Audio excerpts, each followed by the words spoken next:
Volta para cá. O pastor Gilcleis esteve falando a última vez para os irmãos, dentro do texto de Atos capítulo 18, mostrando a vida de uma família, um casal, Priscila e Áquila, e de um homem muito eloquente chamado Apolo. E ele falou a respeito do discipulado.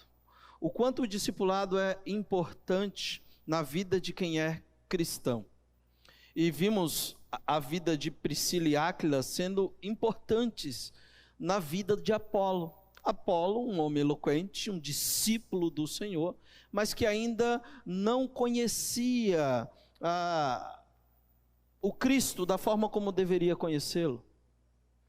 E a Priscila e Áquila orientam Apolo, para que Apolo pudesse então ficar em Corinto e ensinar ou debater ou discutir nas Escrituras adequadamente com os líderes judeus ou com os líderes das sinagogas.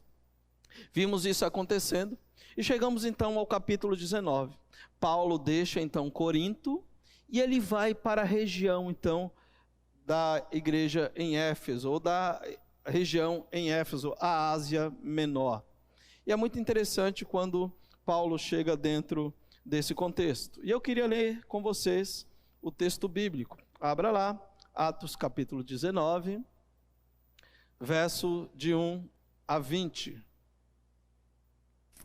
Vai dizer assim, meus irmãos, abra aí sua Bíblia.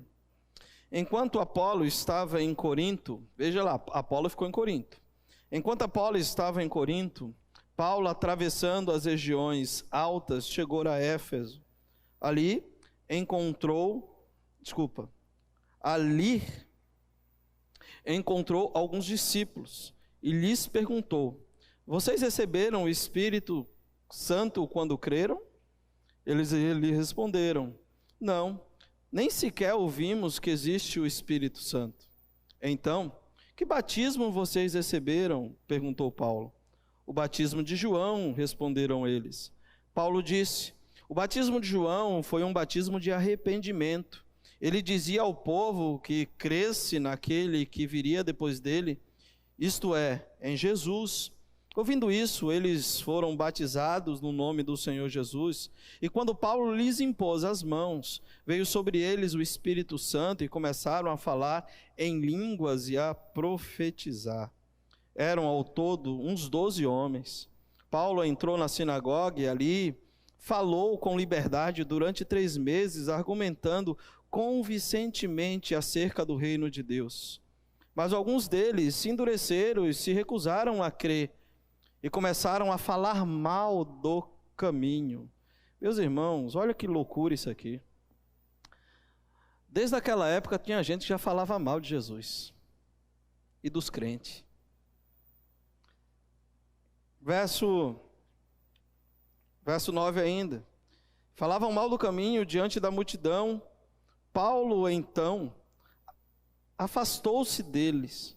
Tomando consigo os discípulos, passou a ensinar diariamente na escola de Tirano. Isso continuou por 2 anos, de forma que todos os judeus e os gregos que viviam na província da Ásia ouviram a palavra do Senhor. Deus fazia milagres extraordinários por meio de Paulo, de modo que até os lenços, os aventais que Paulo usava eram levados e colocados sobre os enfermos. E estes eram curados de suas doenças e dos espíritos malignos que saíam deles. Alguns judeus que andavam expulsando espíritos malignos tentaram invocar o nome do Senhor Jesus sobre os endemoniados, dizendo: em nome de Jesus, a quem Paulo prega, eu lhes ordeno que saiam. Os que estavam fazendo isso eram os 7 filhos de Cefa, um dos chefes dos sacerdotes dos judeus. Verso 15, um dia o espírito maligno lhe respondeu: Jesus eu conheço, Paulo eu sei quem é, mas vocês quem são? Então o endemoniado saltou sobre eles e os dominou, espancando-os com tamanha violência que eles fugiram da casa nus e feridos. Quando isso se tornou conhecido de todos os judeus e gregos que viviam em Éfeso, todos eles foram tomados de temor, e o nome do Senhor Jesus era engrandecido.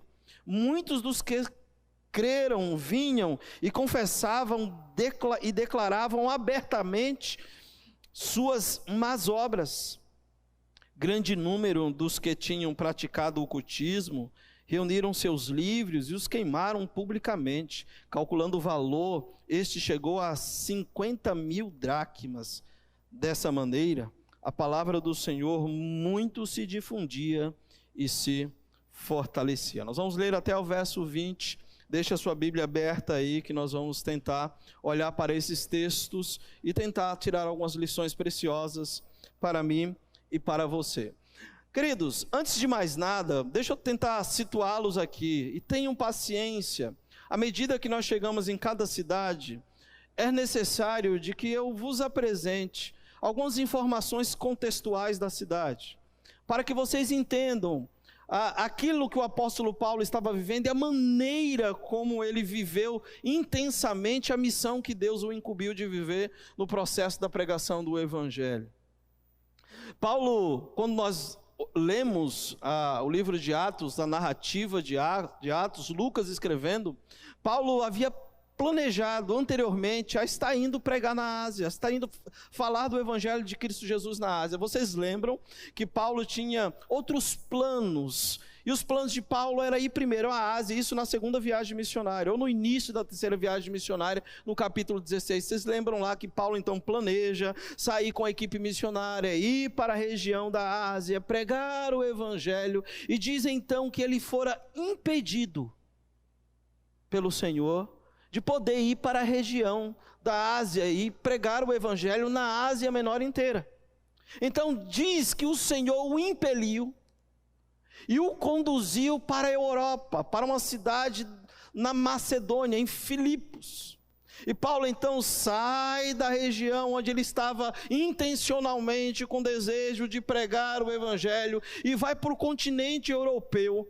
Paulo concluiu que Deus o havia chamado para pregar primeiro na Europa. E agora vocês vão perceber na leitura do texto que cerca de 3 anos depois, Paulo finalmente vai para a Ásia.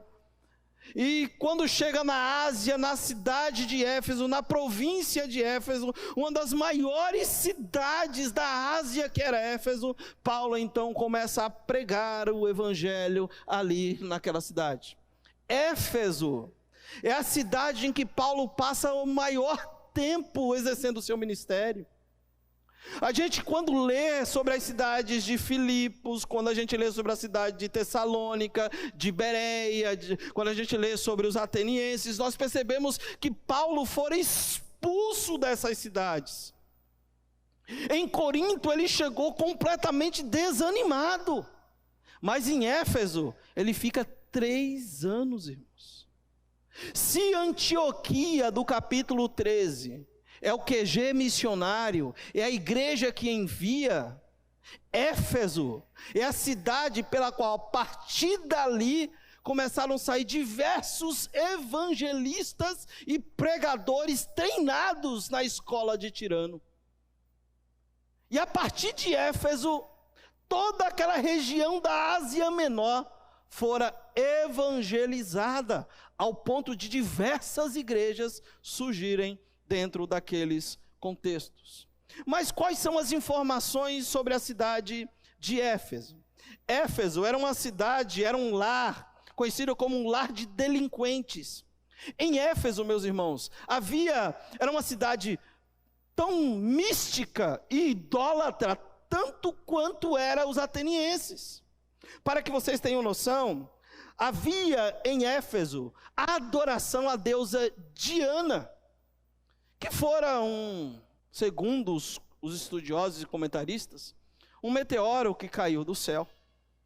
E eles enxergaram nesse meteoro uma mulher que era a deusa da fertilidade, com 3 seios. Depois pesquisa, você vai encontrar alguma coisa na internet, dá uma olhada lá.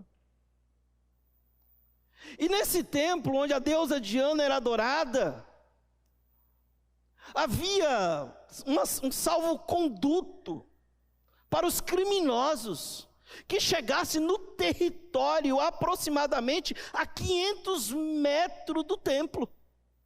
Todos esses criminosos ou delinquentes que chegavam naquela região, ou chegavam aproximadamente a 500 metros do templo, eles tinham então um salvo-conduto.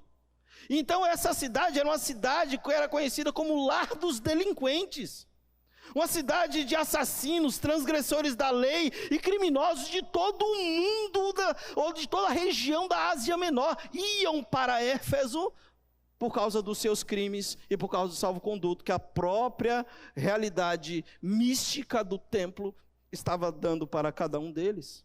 Éfeso também era um centro de superstições pagãs. Os encantamentos e magias reunidas nas chamadas cartas de Éfeso prometiam proteção nas viagens aos filhos e aos que tinham ou gostariam de ter êxito no amor ou no negócio.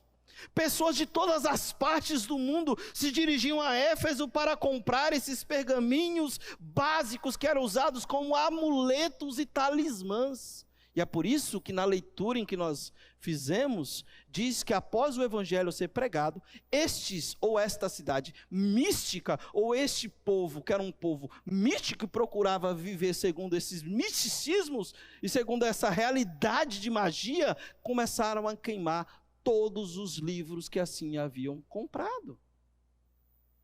Uma outra informação contextual da cidade de Éfeso é que ela tinha um templo, como eu vos falei, suntuoso, maior do que a Acrópole, maior do que o Partenon de Atenas, que era dedicada justamente a essa deusa chamada Diana. Na sequência do capítulo 19, você vai ver que uma das maiores dificuldades que o apóstolo Paulo teve foi com os ourives, que acharam que estavam perdendo lucro, porque as pessoas que agora estavam conhecendo a Jesus deixaram de comprar as estátuas produzidas pelos mesmos e tentaram então vir contra o apóstolo Paulo para o matá-lo. Então este era mais ou menos o contexto dessa cidade. Existem muitas outras informações sobre Éfeso, mas essas três informações são as mais importantes. Mas Deus, na soberania dele, permite que agora, depois de 3 anos, o apóstolo Paulo chegue em Éfeso com o intuito de proclamar a mensagem do nosso Salvador. E nós temos então, como de sempre, como de praxe, nossa mensagem central. Qual é a mensagem central do texto em que nós lemos? A mensagem central do texto é esta aqui: seguir os planos de Deus é sempre a melhor estratégia. Aprenda, queridos, que seguir os planos de Deus é sempre a melhor estratégia para as nossas vidas, como foi para a vida de Paulo. Paulo queria ir antes, 3 anos anterior, Paulo queria ir para a Ásia Menor, chegar a Éfeso, pregar o evangelho, mas o Senhor tinha outros planos para a vida de Paulo. Primeiro ele teria que pregar o evangelho na Macedônia, mas Deus não se esqueceu de Éfeso. O tempo de Éfeso chegou. Deus é compassivo, Deus é um Deus misericordioso e cheio de compaixão pelo perdido. E Deus agora envia Paulo no tempo certo, no momento certo, para pregar o evangelho naquela cidade. Talvez aqui caiba uma reflexão ou uma primeira aplicação. Talvez no momento não podemos entender o que estamos vivendo, o que está se passando, diante de alguns planejamentos que fazemos, mas os planos de Deus são melhores do que os nossos planos. Paulo não, no primeiro momento, Paulo até resistiu, mas ele entendeu, juntamente com a equipe missionária, que havia um tempo de Deus para que ele chegasse em Éfeso. E em 3 anos que Paulo passou nessa grande metrópole de aproximadamente 200.000 habitantes, preste atenção, em 3 anos em que Paulo viveu em Éfeso, uma cidade de 200.000 habitantes, o evangelho se espalhou por toda a província da Ásia Menor. A igreja de Éfeso tornou-se a mais importante a partir da 3ª viagem missionária do apóstolo Paulo. E eu quero que você e eu nesta noite aprendamos então 3 lições com esse texto ou com esta leitura, esta narrativa em que nós acabamos de fazer? O nosso texto se divide de 3 formas. Do verso 1 ao verso 7 tem uma primeira lição. Do verso 8 ao verso 12 temos uma segunda lição. E do verso 13 ao verso 20 temos uma terceira lição. São 3 lições em que eu e você devemos aprender. E a primeira lição que o texto nos traz, o texto nos ensina, é esta aqui, do verso 1 ao verso 7. Eu queria ler com você, e a primeira lição já está ali, você pode ler também. Diz o texto, queridos, que enquanto Paulo ia para Éfeso, Apolo ficou em Corinto. E quando Paulo chegou em Éfeso, no versículo 1, diz que ele encontrou alguns discípulos. E ele se dirigiu, fez 2 perguntas para esses discípulos. A primeira delas é: vocês receberam o Espírito Santo quando creram? E eles responderam: não, nem sequer ouvimos que existe o Espírito Santo.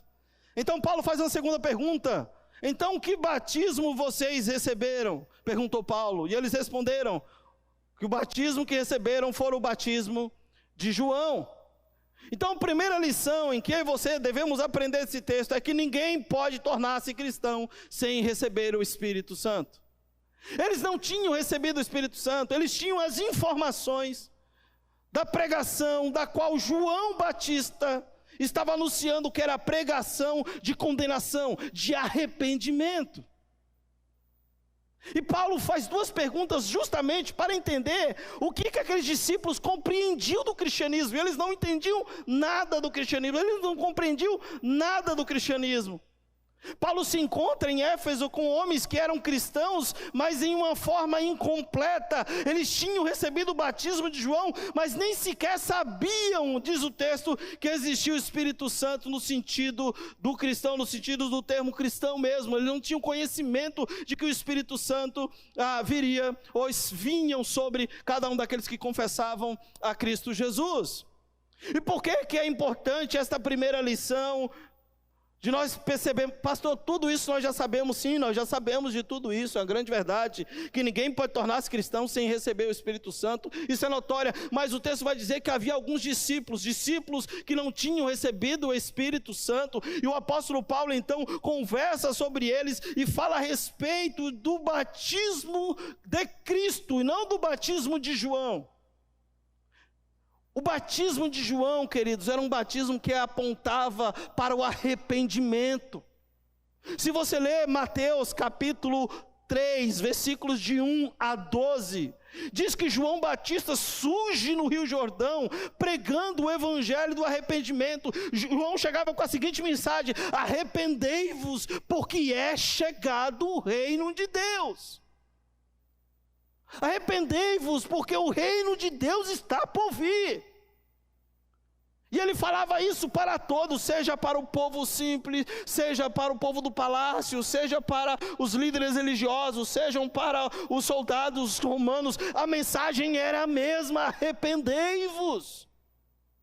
Se você ler o texto, João tem uma mensagem muito dura, exortativa, ao ponto de dizer: eis que o machado já está à raiz da árvore, e toda árvore que não produz, ele corta e lança no fogo. Arrependei-vos. E aí, olha a mensagem de João, irmãos.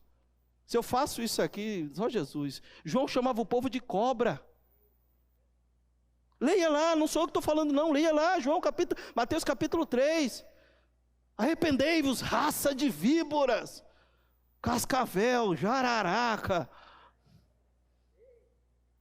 Era esta a mensagem que estava lá dentro do contexto de Mateus. E ele fala: virá alguém após mim, e este que virá após mim, ele tem o poder de vos batizar no Espírito Santo. Eu vos batizo com água para arrependimento, mas virá alguém que ele não apenas vos batizará no Espírito Santo, mas ele também tem o poder de batizar com fogo. Sabe o que significa isso? No inferno. Ele é o Deus Todo-Poderoso, e quando ele vier, a mensagem dele não será mais: arrependei-vos. A mensagem dele será: agora, arrependei-vos, porque o reino chegou. Se João dizia arrependei-vos porque é chegado, Jesus chega com a mensagem de arrependei-vos, pois o reino de Deus chegou. O próprio reino está agora presente no meio do povo, que é o próprio Cristo. Então por que Paulo agora, dentro do verso 1 ao verso 7, traz estas informações falando destes discípulos? Porque Paulo está falando, queridos, que esses discípulos, eles receberam de fato o batismo, mas o batismo do arrependimento. O Warren Wiersbe, eu acho que é esse nome, comentando este texto, ou este capítulo, ele diz assim: Paulo explicou-lhes que o batismo de João era um batismo de arrependimento, que olhava para o futuro, para a vinda do Messias prometido, enquanto o batismo cristão era um batismo que olhava para o passado, para a obra consumada de Cristo na cruz e para a ressurreição vitoriosa desse Cristo. Então o batismo de Cristo olhava para o futuro, olhava para o Messias e dizia: agora, se você crê em Cristo, você é batizado e você tem o Espírito Santo, você tem a garantia de que você tem a eternidade e o seu nome está escrito no livro da vida. Mas se você apenas se arrepende e não entende o que Cristo fez por você, você pode ser apenas um simpatizante, como um discípulo, mas não faz parte do povo. É por isso que é importante a gente olhar para essa realidade e perceber essa primeira lição, que ninguém pode tornar-se cristão sem receber o Espírito Santo. Veja que esses cristãos eram incompletos, eles conheciam a condenação, batismo de condenação, de arrependimento, mas não conheciam a graça de Cristo, nem a ajuda do Espírito Santo. A religião que agora eles adotaram era uma religião inevitavelmente que os levavam a lutar todos os dias para alcançar algo, um momento de paz, pois eles não tinham ainda sido alcançados pela graça de Deus. E o texto vai dizer então que Paulo, ao perguntar sobre isso e explicar o que significa o batismo de João, Paulo então diz que apresenta o evangelho para eles. Verso 5 diz: ouvindo isso, eles foram batizados no nome do Senhor Jesus. Ouvindo isso o quê? Veja lá o verso 4, disse Paulo: o batismo de João foram um batismo de arrependimento. Ele dizia ao povo que cresce naquele que viria depois dele, ou seja, no Cristo, em Jesus. Eles deveriam crer em Jesus, no Messias prometido. E depois que ouviram isso, então eles foram batizados em nome de Jesus, e Paulo impôs as mãos sobre eles, e eles então vieram sobre eles também o Espírito Santo, e eles começaram a falar em línguas. E aí muita gente aqui gosta: pastor, explica aí agora de novo o que significa isso. É a mesma coisa que significa no capítulo 2, no capítulo 8, no capítulo 10. Não muda nada. O derramamento do Espírito, meus irmãos, foi uma promessa feita pelo Senhor Jesus. Quando a gente lê Atos capítulo 1, versos de 5 a 8, o Senhor prometeu que o Espírito Santo viria sobre eles. E como resultado, 4 grupos diferentes no livro de Atos foram impactados pela ação do Espírito Santo. Vamos relembrar alguns deles? Em primeiro lugar, em Atos 2, os judeus ouviram a mensagem da salvação, acreditaram em Cristo e receberam o Espírito Santo no dia do Pentecostes. Depois que ouviram a mensagem, depois que ouviram o Evangelho, nós já falamos sobre isso aqui. Em Atos capítulo 2, em segundo lugar, Atos capítulo 8, na verdade, os samaritanos agora acreditavam no Evangelho pregado por Filipe em Samaria. E veja que somente receberam o Espírito Santo com a chegada de Pedro e João, que saíram de Jerusalém para confirmar o Pentecostes dos gentios, impuseram as mãos e eles receberam o Espírito Santo. Em Atos capítulo 10, em terceiro lugar, Pedro está agora incumbido pelo Senhor de ir à casa de um homem chamado Cornélio. Depois de um êxtase na casa de Simão, ele recebe visita e diz que deveria ir na casa de Cornélio. E quando ele chega na casa de Cornélio, um homem piedoso, um judeu piedoso, que reuniu toda a família para ouvir as boas novas, Pedro então concluiu que o Senhor não fazia acepção de pessoas, orou sobre eles e eles receberam o Espírito Santo. E o texto em que nós lemos, do capítulo 19, nos diz que 12 discípulos de João, ao ouvirem a mensagem de salvação, creram e foram batizados com o Espírito Santo. Pastor, tá bom, você falou sobre essas quatro realidades do batismo do Espírito Santo no livro de Atos, mas o que isso tem a ver com a realidade do falar em línguas? As línguas eram inteligíveis. A narrativa é a mesma, irmãos. Não há mudança no raciocínio de Lucas na hora da escrita. Qual é então a lição? A lição é: todo aquele que crê é batizado, é selado com o Espírito Santo, quando crê no Evangelho de Cristo Jesus. Essa é a lição dos 4 textos. O batismo com o Espírito Santo é o selo do Espírito, é a autenticação do Espírito, quando a pessoa de fato se volta para o Salvador, crê no Cristo ressurreto, ele é selado pelo Espírito Santo da promessa. A pergunta então, diante dessas 4 realidades apresentadas no livro de Atos é: por que 4 grupos diferentes, pastor? A lição é clara. A presença e o poder do Espírito Santo foi para romper com os preconceitos raciais e ensinar aos judeus que, pela graça de Deus, todo aquele que crê em Jesus será salvo, independentemente da raça, cor, língua ou nação. Vou ler novamente. Por que 4 grupos diferentes tiveram experiências diferentes com o Espírito Santo? Por uma simples razão: a presença e o poder do Espírito Santo foi para romper com os preconceitos raciais e ensinar aos judeus que, pela graça de Deus, todo aquele que crê em Jesus será salvo, independentemente da raça, da cor, da língua ou da nação. Leia comigo, eu quero ler alguns textos com você de forma bem rápida. Textos conhecidos que todos nós, bons cristãos, que pregam o Evangelho de Cristo Jesus, que é comprometido com a proclamação do Evangelho, deve saber de qual é salteado. Romanos capítulo 10, verso 9 até o versículo 10. Se você confessar com sua boca que Jesus é o Senhor e crer em seu coração que Deus o ressuscitou dentre os mortos, será salvo. Pois com o coração se crê para a justiça e com a boca se confessa para a salvação. Como diz as Escrituras: todo aquele que nele confia jamais será envergonhado. O que Paulo está falando aqui para a igreja em Roma é a mesma verdade. Todo aquele que confessar a Cristo e crer no seu coração que Deus o ressuscitou dentre os mortos, esse então é selado com o Espírito Santo, é batizado com o Espírito Santo da promessa, que é o penhor, é a garantia da nossa herança. Efésios capítulo 1, versículos de 12 em diante, especialmente versículo 13. Depois que nós ouvimos o Evangelho da nossa salvação, tendo nele crido, fomos selados com o Espírito Santo da promessa. É por isso, meus irmãos, que nós cremos que uma vez salvo, salvo para sempre. Não tem como perder a salvação.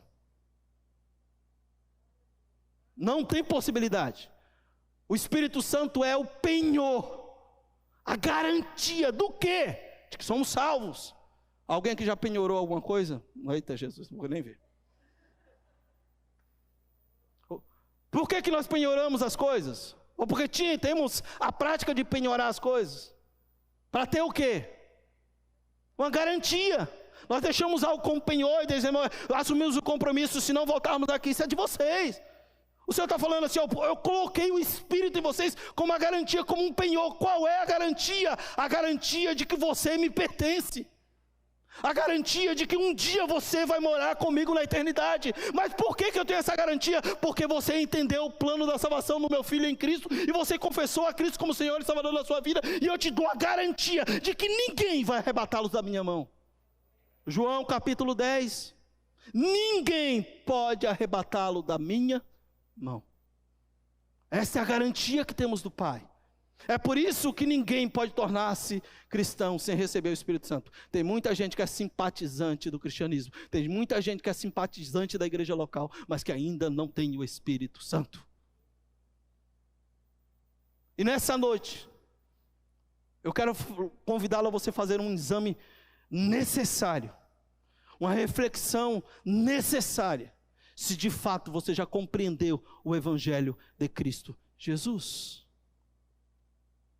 Eu postei esses dias uma frase, esqueci o nome do autor, que diz: hoje, o Evangelho precisa ser compreendido primeiro, levando arrependimento para aqueles que estão dentro da igreja, que atos são salvos e não são.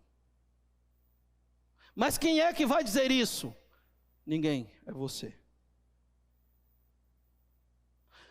Se já viveu ou não essa experiência com o Salvador, se já compreendeu ou não essa experiência com o Salvador.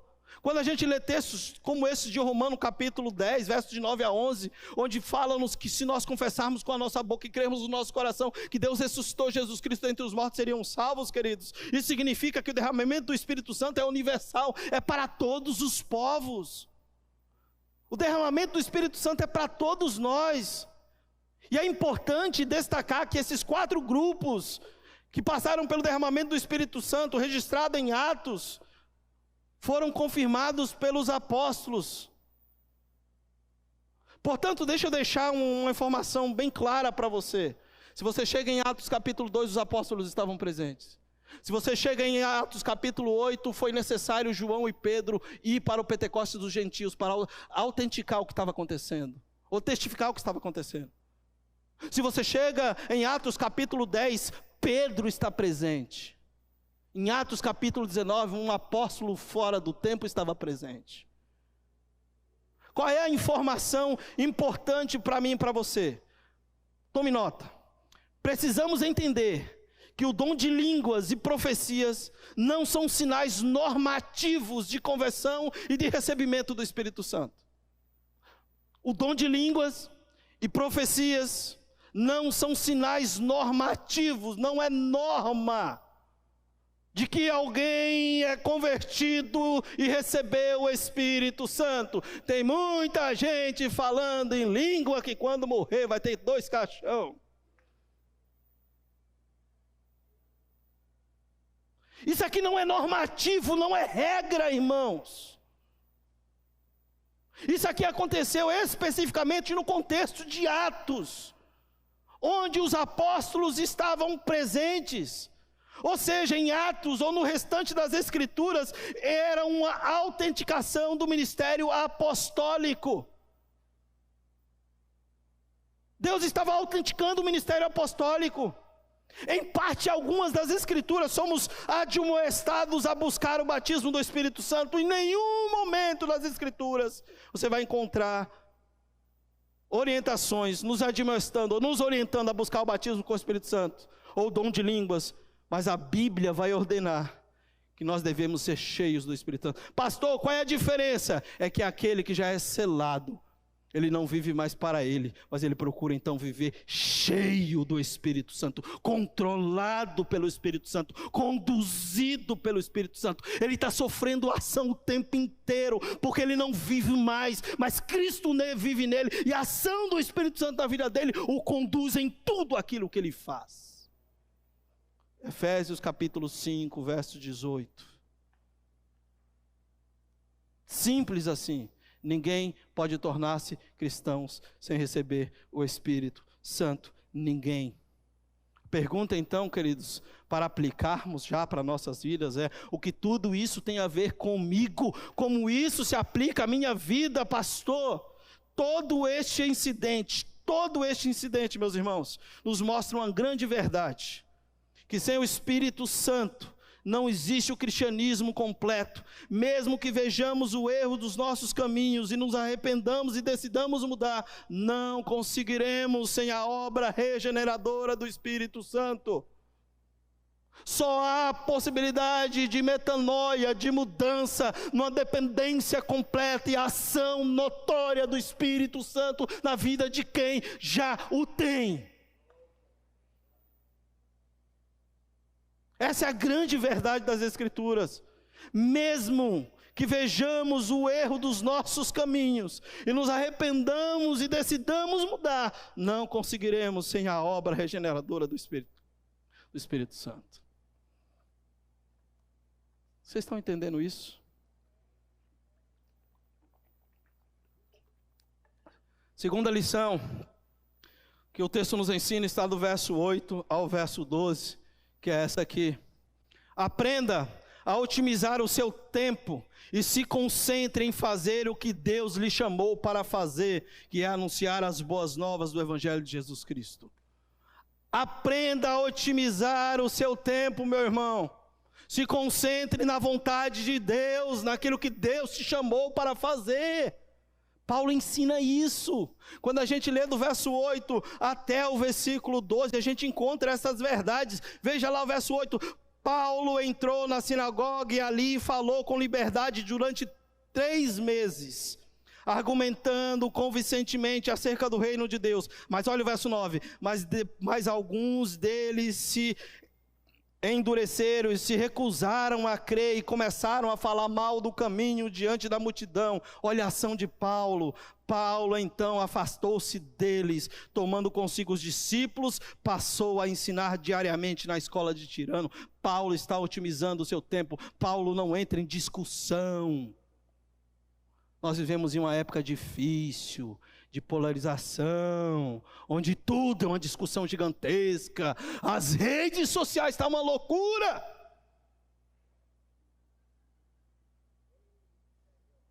Otimize seu tempo. Faça o que Deus te chamou para fazer. Para de ficar entrando em brigas que não vai levar em nada.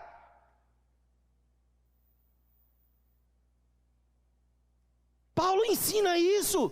Paulo poderia muito bem falar: quem pensam vocês que são? Eu fiquei 3 meses ensinando para vocês, e vocês agora estão argumentando de que o que eu estou falando não é verdade, e ainda tem a ousadia, a petulância de falar do caminho para a multidão. Quem são vocês? Paulo olhou e falou assim: tem alguns discípulos que entenderam, vamos tirar esse povo do meio das cobras, das víboras, vamos trazer para a escola de Tirano, e vamos ensiná-los. Paulo não entrou em debate, Paulo não entrou em discussão. Quando o trabalho na sinagoga se fez impossível devido à atitude hostil e oposição dos judeus, Paulo deixou a sinagoga juntamente com os discípulos a fim de buscar um lugar neutro para ensinar a palavra de Deus, evitando assim embates infrutíferos com os judeus. Eu não quero entrar em embate que não vai levar a questões nenhuma. E essa é uma orientação que Paulo vai dar posteriormente para o jovem pastor Timóteo, irmãos. Sabe onde Timóteo foi pastor? Quem sabe? Éfeso. E olha só o que Paulo fala para o jovem pastor. Abra lá, 2 Timóteo. Ele não vai dar para ler tudo não, mas lá, abre lá, a gente vai ler algumas coisas. 2 Timóteo capítulo 2, versículos 1 em diante.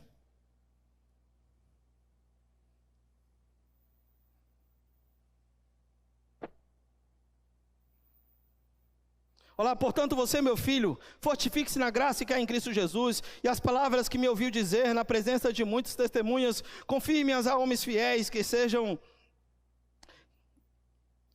também capazes de ensinar a outros. Suporte comigo os meus sofrimentos, como bom soldado de Cristo. Nenhum soldado se deixa envolver pelos negócios dessa vida civil, já que deseja agradar aquele que o alistou. Semelhantemente, nenhum atleta é coroado. Vamos para o verso 7.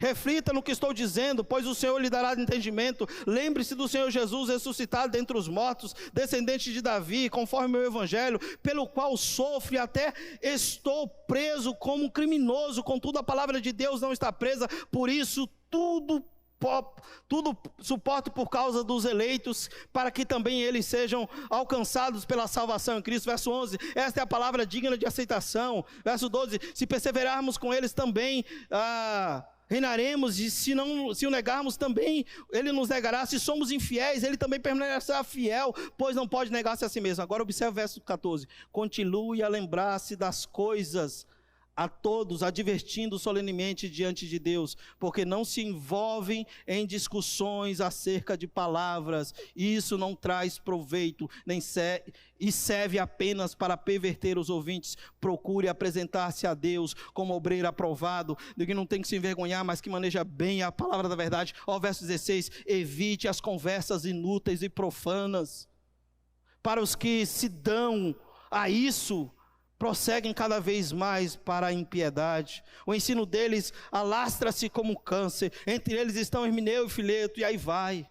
Aí no capítulo 4 ele fala: na presença de Deus e de Cristo Jesus, que há de julgar os mortos e os vivos por sua manifestação, por seu reino, exorta solenemente, pregue a palavra, esteja preparado a tempo e fora de tempo, repreenda, corrija, exorte com toda paciência e doutrina, pois virá o tempo e que não suportarão a sã doutrina, ao contrário, sentindo coceiras no ouvido, juntarão mestres para si mesmos, segundo seus próprios desejos, eles se recusarão a dar ouvidos à verdade e voltarão-se então para os mitos. Paulo está falando, Timóteo, evita a contenda, Timóteo. Otimize o seu tempo. Faça o que Deus te chamou para fazer. Pregue o evangelho. Quando? A tempo e fora de tempo. Cuidado, Timóteo, para não ficar entrando em conversa sobre genealogias, sobre tempos, sobre lua, sobre festa, sobre política, sobre... Deixa eu tomar água.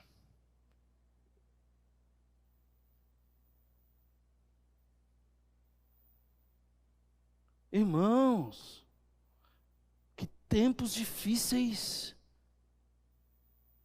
onde a igreja de Cristo, eu não estou falando de PIB, Cubatão, onde a igreja de Cristo como um todo não se respeitam mais nas redes sociais. E o que Deus nos chamou para fazer não está sendo feito. Aprenda a otimizar o seu tempo e se concentre em fazer o que Deus lhe chamou para fazer.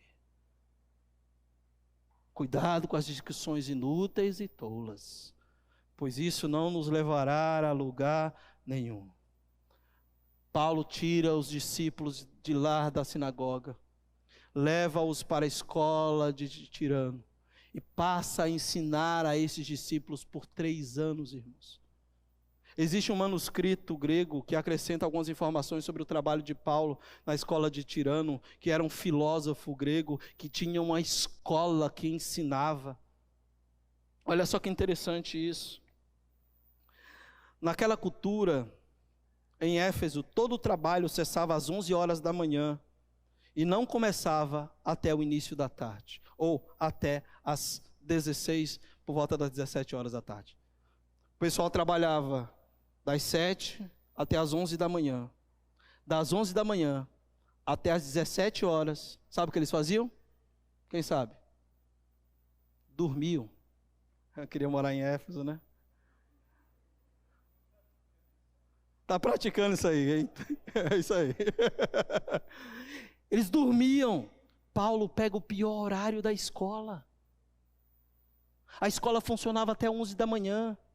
Havia um ditado em Éfeso que diz que da 1 até as 4 ou até as 17 horas da tarde, Éfeso dormia, mas da 1 da manhã até as 5 da manhã, a cidade estava acordada. É por isso que era uma cidade de delinquentes. E Paulo pega, olhe como isso é extraordinário.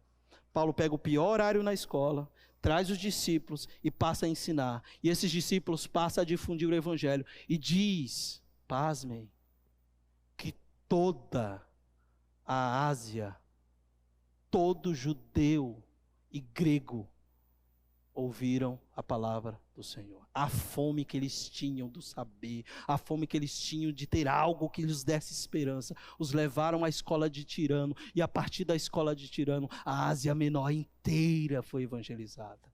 Toda. Por quê? Porque Paulo otimizou o seu tempo. Paulo não perdeu tempo com questões de debates infrutíferos com os judeus. Paulo disse, Deus me chamou para fazer algo, eu tenho que dar importância àquilo que Ele me chamou para fazer. Não importa se é de direita, esquerda, no meio, do centro, do alto, do baixo, não importa. Sou embaixador de um reino, e esse reino não é terreno, é celestial. Entendeu isso? Somos embaixadores de um reino, não é terreno, é celestial. Eu não estou falando que você não deve ter sua posição, tenha, mas pare de discutir. Qual é mais importante? Pregar o evangelho, dar bom testemunho, para que pessoas sejam transformadas e salvas pelo evangelho que já transformou a minha vida. Mas como é que eu digo que o evangelho transformou a minha vida, se eu não demonstro isso? Temos que tomar cuidado em uma época de polarização. Leia comigo o restante do texto, só ler, porque eu já compartilhei tudo que eu tinha com vocês a respeito desse tópico. O verso diz, O verso 9 diz, lá na parte C, tomando consigo os discípulos, passou a ensinar diariamente na escola de Tirano. Diariamente. Que horário? Das 11 até as 16 horas da tarde. Diariamente, todos os dias. E olha só, verso 10. E isso continuou por quantos anos? Por 2 anos. De forma que todos os judeus e os gregos que viviam na província da Ásia, na metrópole Éfeso, ouviram a palavra do Senhor. Quem? Todos.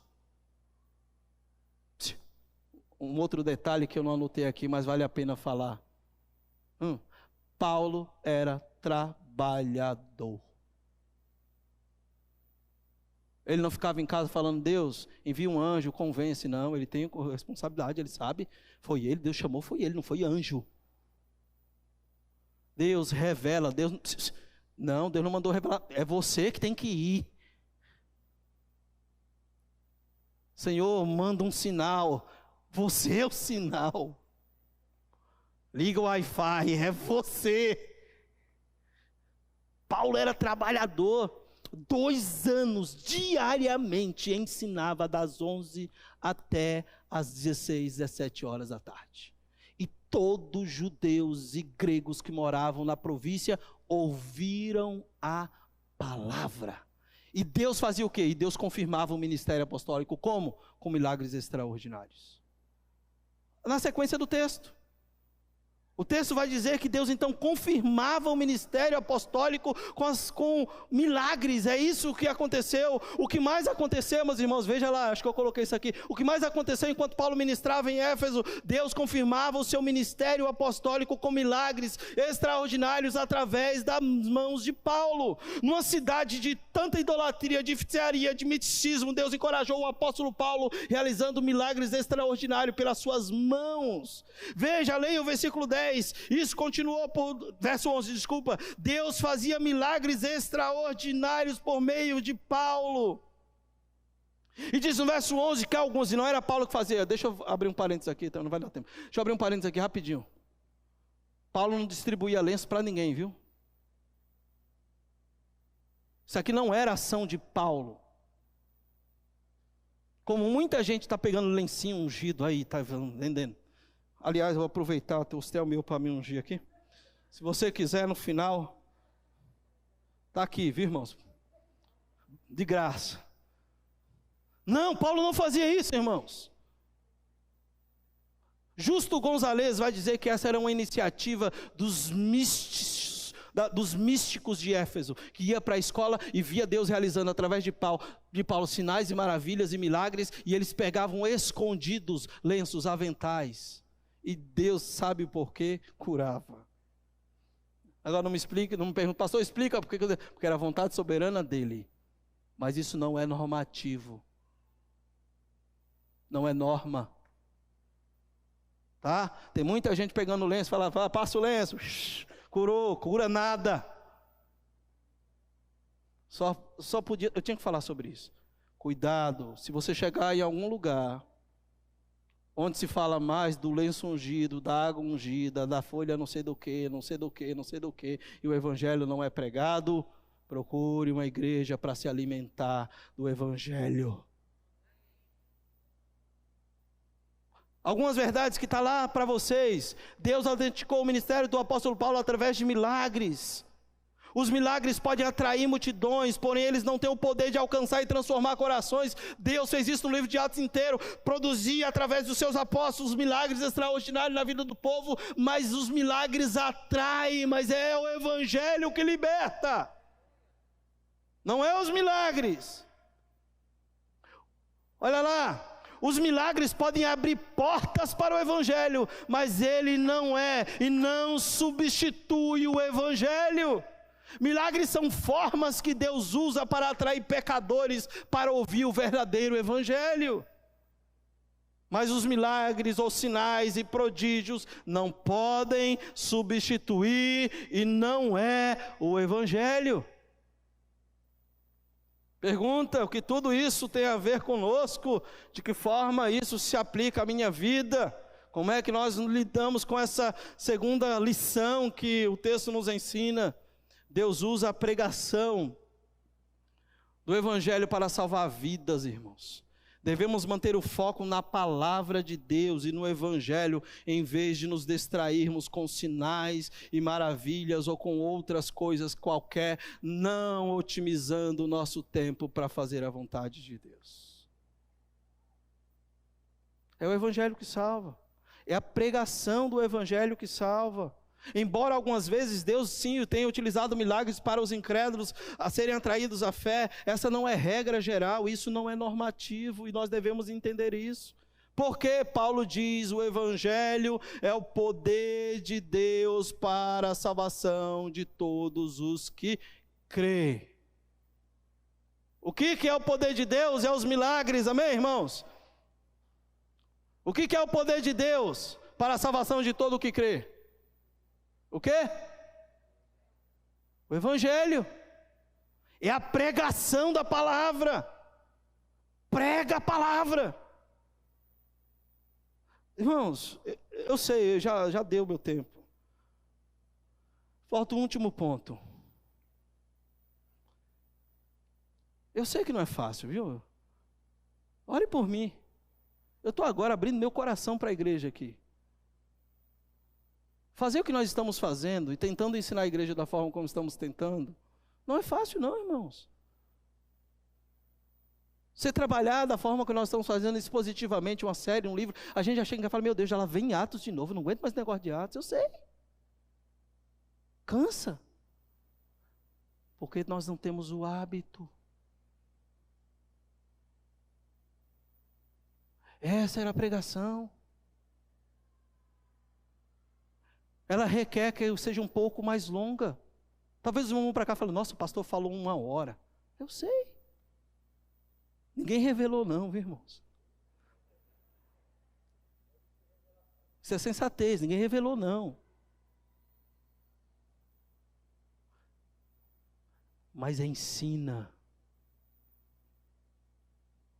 Se você tem um hábito de anotar, você vai sair daqui com todas as informações, e não estou falando de mim mesmo, é a palavra, eu estou falando da palavra, os irmãos estão testificando, eu estou mostrando no texto. Ensina. O que alimenta a alma é a palavra. Eu poderia chegar aqui, irmãos, e mudar todo o teor, eu poderia adocicar mais o que eu estou falando, eu poderia fugir do texto e falar assim, ó, Deus nessa noite quer mudar a tua história, Deus vai te salvar, vai curar a sua vida. Você poderia dar um monte de glória a Deus, mas não alimenta a alma.